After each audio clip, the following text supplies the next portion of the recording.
নেদারল্যান্ডসে প্রথম যখন আসি আসলে হাক্সা স্কুলেই আসি, অর্থাৎ এই ইউনিভার্সিটি।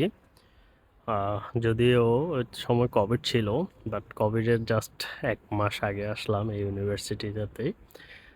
কোভিডের পর এখানে তার পড়া হয়নি, অন্য একটা ইউনিভার্সিটিতে, রটারডাম ইউনিভার্সিটি অ্যাপ্লাইড সায়েন্সে তখন ভর্তি হয়ে যায় ইন্টারন্যাশনাল সাপ্লাই চেইন নিয়ে। বাট এইখানে যে পরিবেশটা সেটা আমার খুবই ভালো লাগতো। ওই যে বড় যে বিল্ডিংটা দেখা যাচ্ছে, এটার প্রথমে মনে হয় 6 তলায় ছিলাম একটা স্টুডিওতে, দেন হইলো পরে 2 তলায়তে একটা স্টুডিওতে ছিলাম প্রায় অনেক দিন। দেন হইলো যাই ইউনিভার্সিটিতে। ওই ইউনিভার্সিটিতে 1 বছরে আসলে আমার কোর্স শেষ হয়।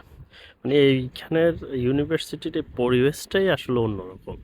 আপনি দেখেন কোনো গ্যাদারিং নাই, কিছু নাই, একদম আপনার পড়াশোনার জন্য নিরিবিলি, এবং খুবই ভাল লাগে এইখানে পরিবেশটাই খুবই চমৎকার লাগে আমার কাছে।